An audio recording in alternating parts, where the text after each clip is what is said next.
War Day 1. Help? It was early in the morning. The villain was already in the city, now it was the hero's turn to get into there. Aizawa and Vlad King both guided their classes down to the war ground. Every hero was in her hero costume. The students all thought that this would be an easy win, since there is only Izuku to capture. After letting them loose in the city, both teachers returned to the observation room. They watched how the heroes explore the city and relax in the common area. All Might. Do you think they have a plan to capture young Midoriya? Vlad King. I sure hope they do. Aizawa. I don't think so. Nezu. For all that matters is if the hero leader Bakugo can manage and lead his team. If not, then they will certainly find this exercise difficult. Present Mike. At least our villain is still resting. Midnight. He is so cute. At 9 a.m., they could hear an alarm go off from one of the monitors showing Izuku's apartment. Snipe. Looks like our villain will rise soon. Everyone was eager to watch what Izuku has in store for their remaining students. They knew it was something bad, as they all had a bad feeling after they let Izuku go to his villain lair. The staff members were now concentrating on the monitors showing Izuku. He was still laying in bed, and then suddenly he grabbed a pillow and threw it to the alarm clock, missing it. At this, everyone in the room chuckled. Present Mike. Didn't know he would love his sleep as much as you show. All Might. And here I was thinking that he was a morning person. Izuku then slowly stood up to turn off the alarm and put the pillow back on his bed. He looked confused and was looking around the apartment. Midnight. Looks like someone still didn't wake up. Midoriya then went to the window curtain and pulled it apart, only go further to the balcony. He slowly opened the door and stepped outside, watching his surroundings, and then his eyes widened in realization. After that, he was preparing to go out. By the time he was done, it was already 10 a.m. Ectoplasm. Where do you think he is going? Nobody knew the answer except Nezu, but he was too busy watching the young villain walk to the hero's headquarters and setting himself across the street on a bench. Izuku. I would like to set off 8 booms in some buildings. There are multiple time bombs in one building. The first one will go off at 10:30 a.m. He didn't even need Nezu's approval, as he basically forced him to evacuate the additional civilian students from the building. Nezu. Go ahead, I will evacuate the students in the area. He leaned closer to the drone and whispered so that only the drone and the teachers could hear him. Welcome to my freak show. I hope I can entertain you well. The show will start in estimated 15 minutes. I would suggest you lean back and get some snacks. The look he was giving the camera gave them chills. It was the same calculated, cold, bloodthirsty expression like he gave them in the elevator. Before they could even discuss what he meant, Bakugo came in and began yelling at Izuku.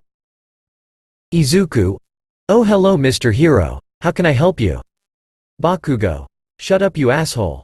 You're coming with me. Izuku. Okay, Mr. Hero. May I ask, where are we going? Bakugo. Don't play dumb. Midnight. I am confused, what is he doing and why was he there in the first place? Present Mike. Wouldn't he get caught? Nezu. Our villain here is only there to mess with the heroes.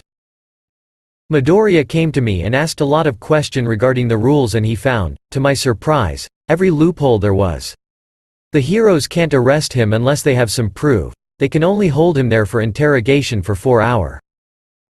Since it is nearly the time for the bombs to go off, he is simple there to have an alibi. Aizawa. That's a smart move. The villain didn't show himself yet, and he is currently in his civilian clothing, which means they don't have any evidence that he is the villain besides the knowledge that he in fact is one. 13. It's frightening how close this is to a real live scenario. Cementos. Indeed, but they need to learn sooner or later how to cope with such a situation. The teachers watched Bakugo dragging Izuku into the building and throwing him into an interrogation room. Power layoter. This will be interesting. The door opened and Tenya, Ochako and Bakugo went in to get some answers, or so the teachers hoped. Ochako. Izuku, thank you for not making it hard on us.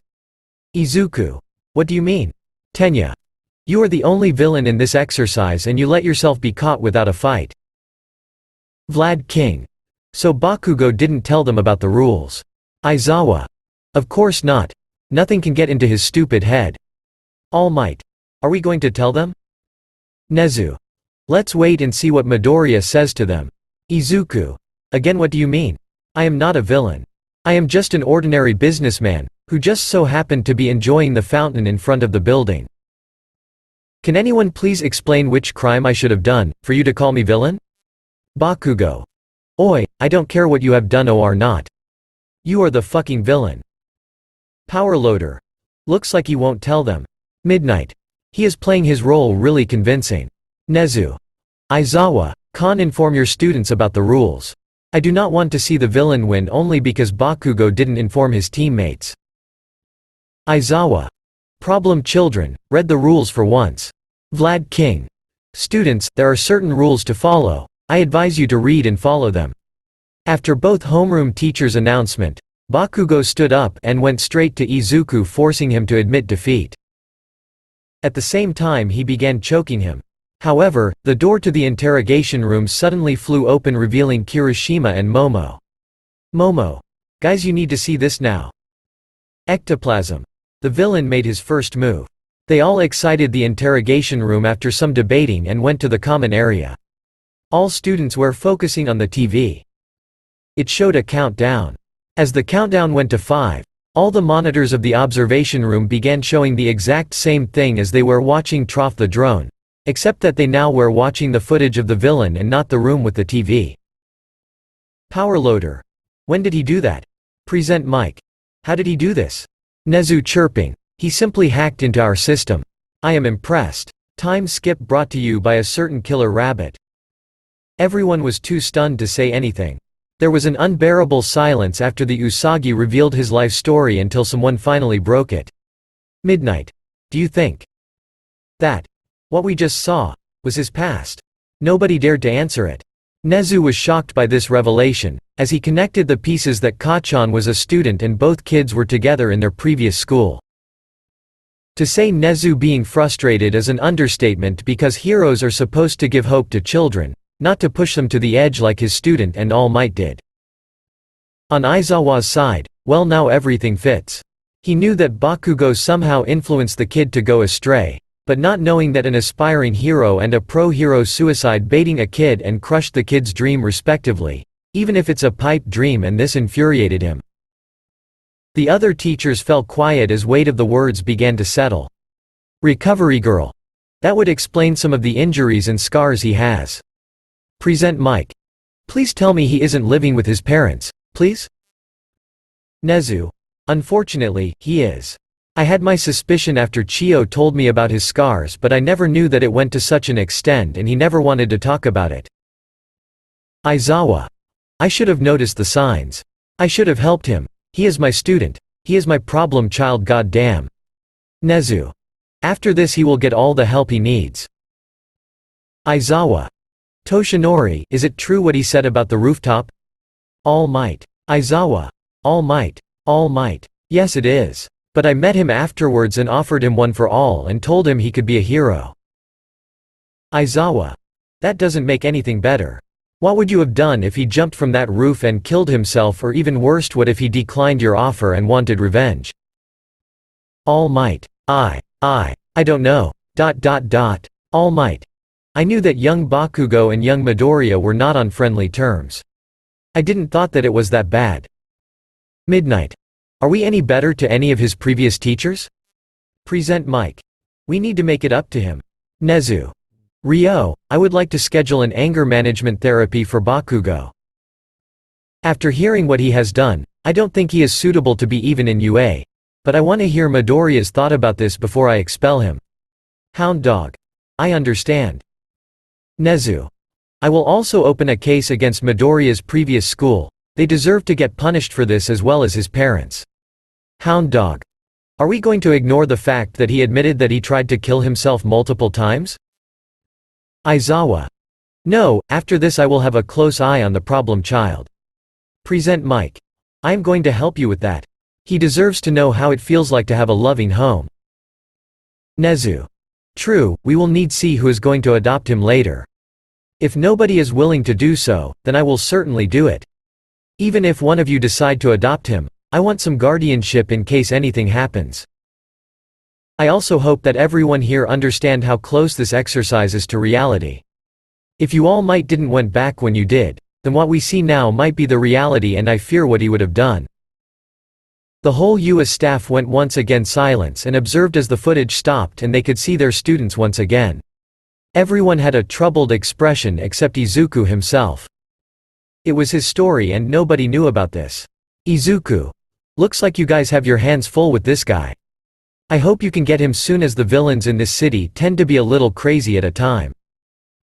Now everyone was focused on Midoriya. Before anyone could answer, a loud bang was heard, soon followed by panicked people outside the office. The TV in the room went back to showing what was happening outside the office. The heroes were also called out to help and put the fire out. However, no one was moving, all they did was staring at him. Midnight. Shouldn't they be moving? Hound dog. I don't think they realized what happened yet. Izuku. What are you standing there? Go help the other citizens. You are heroes after all. Tsunotori. He's right, we need to go. Izuku. Then why are you all still standing there? Get moving. This city needs their heroes right now. Kachan. This isn't over, shitty Deku. All Might. Even when he is supposed to be the villain, he is still helping the heroes. Nezu. I don't think so. Aizawa. Me neither. 13. But why did he say that then? Vlad King. He might want to show himself as Usagi. The heroes were running out of the building. There were 8 locations that the heroes need to go. In this confusion and chaotic situation, nobody paid attention to Izuku as he walked straight out of the building and analyzing the teams. Vlad King. I can't believe that they didn't detain him. Aizawa. We will need to talk with them later about their mistakes. Midoriya was heading to the underground tunnel straight to his lair to get his stuff and ran to one of the explosion sites. As he exited the tunnels, he observed the 5 heroes in front of him and went into the burning building. Ectoplasm. What the? Midnight. Did he just? Aizawa, muttering, problem child. They all watched as he went to the second floor, hacking into one of the robots and disqualifying one hero. Power loader. I want him into my lab, he might enjoy his time there. He obviously has the skills to be even in the support course. Vlad King. Welder is out. Recovery girl. I don't know if I should praise him or scold him. What he did was surprising, stupid and reckless at the same time. I am surprised that he has no damages from the fire. Power loader. That must have been Mei's doing, his costume is fireproof. Present Mike. Even so, to just run straight into a burning building is reckless, and he didn't even hesitate. All Might. Young Midoriya's self-preservation was bad enough to begin with. This doesn't surprise me anymore. Midnight. At least he is taking care of the welder. Usagi. Oh heroes tilde. If you don't want him doing a swan dive, I suggest for you not to move. I have a proposal for you. If you want him back, that is. I will be waiting for one of you on the 4th floor. I suggest Real Steel, Tetsu, to come alone and get your dear friend out. That is if he can find me first. I guarantee I won't be leaving the 4th floor, and if I see that he isn't alone, I will not spare any survivor. Snipe. Taunting the heroes. I hope they won't fall for it. Present Mike. Hedge, Khan, do you really think that they will do what he says? Vlad King. I wish I could say no, but they will. And so they watched how Izuku eliminates another student. Now both his students were laying on another safe building. Vlad King. Real Steel is out. They then proceeded to watch him throwing a knife and eliminating another one. Vlad King. Comicman is out. Then Usagi switched tactics and made a little hostage situation, and while killing the hostage he also eliminated the hero seconds later. Vlad King. Mudman is out. Usagi then went to work on his little art project. As he was done, he went out to face the last hero and manages to tape him to a chair inside of the shop. He then cut himself and made a bloody smiley and wrote fake on his forehead. As Vlad King was about to say that the last one on site was out, he was quickly stopped by Recovery Girl. Recovery Girl. Don't, he is technically still alive. He is bleeding out slowly. If I didn't know any better, then I would say that he just didn't put enough pressure on it. However, what he just did was intentional. Nezu. Does anyone has to say anything about what Midoriya just did? Nezu. Nobody? Aizawa, Toshinori, did you think he could do this? All Might still shocked what he just witnessed. Not did only Toshinori thought that this was wrong and the person right there was not the innocent sunshine but also everyone else. They couldn't believe that he could be so terrifying. Aizawa. At this point. I don't know what I should even think about him anymore. All Might. Never did I, though he would be capable of doing something like this. Nezu. Okay, look at his eyes closely. Present Mike. Is that a red circle mixed within his green eyes? Nezu. Exactly. I believe something has triggered this and he lost control of himself. Hound Dog. If that's the case, we need to be careful and watch his every move from now on. He might lose himself again and even kill someone. Ectoplasm. I agree.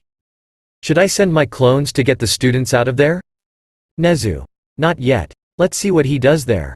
Izuku. Oh heroes tilde. I left a present for you on the 8th site, I hope you like it.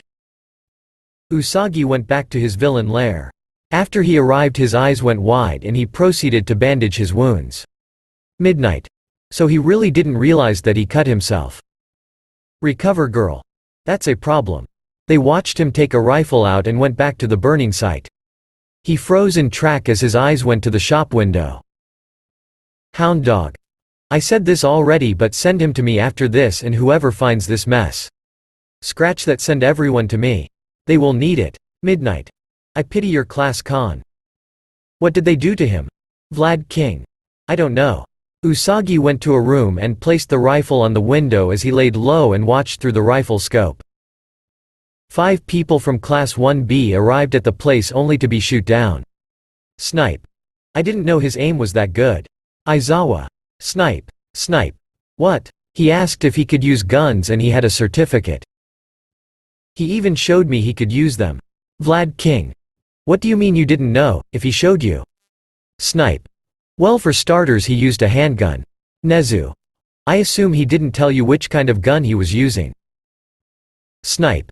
No. Aizawa. Did you even ask? Snipe. No. All Might.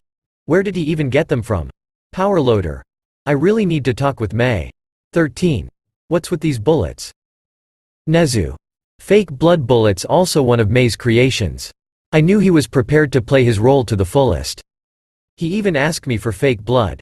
Didn't think I would ever say that, but I regret giving him permission to use it. Vlad King.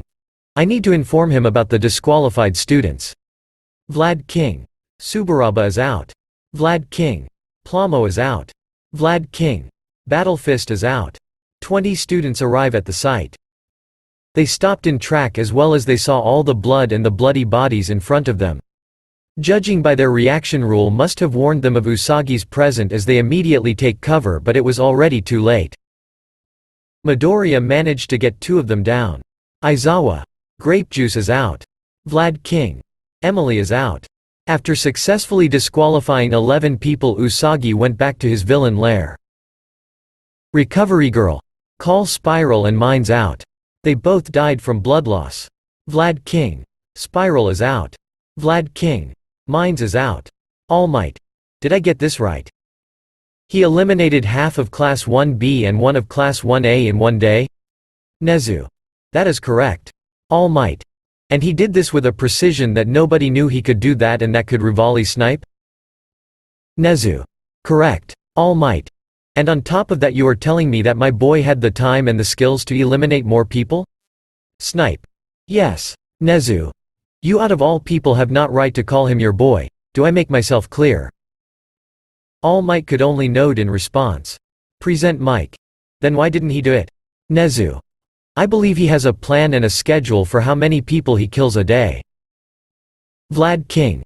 Can someone explain why he was focusing on my class? Aizawa. Nezu. I believe he still isn't going all out on the students. All Might. If that's not going all out, what is? Nezu. I don't know the exact details, but we will find out soon. Time skip brought to you by a upside-down hanging Shinso. Hound Dog. I don't think I need to tell you this, Aizawa, Yamada. I want to see Shinso after this is over. This will certainly be a traumatic experience for him. Midnight. Why did he do this to Shinso? I thought they were best friends. Aizawa. I have an idea and I am ashamed what I did. Nezu. The quirk discrimination lessons, I assume. Aizawa. Yes, he asked me back then how quirkless people are treated and I made a mistake and only used studies from our country. Present mic. Show? What did you say to him? Aizawa. That, there is nothing wrong with them, they live a normal live without any discrimination. I know better as the question bugged me and I did a little more research on it but I never corrected myself. Present mic. Show. Look at what he does to our son. And you are telling me that is your fault. Nezu. Aizawa, we will talk about this later. I believe your classes will also need a lessons about quirkless people. All Might. Are we going to ignore the fact that he used Shinso's capture weapon as it was nothing? He only had problem with the ceiling, which is understandable because there is nothing you could attach the end to. Midnight. Didn't it take you 6 years to manage to use that thing? Aizawa. I have no idea. Recovery girl. He cut himself again and that scream earlier, I think he has some mental issues. Present mic. Who wouldn't? Look at his past. Recovery girl. What I mean is, that it wouldn't be wise letting him be alone at any circumstances.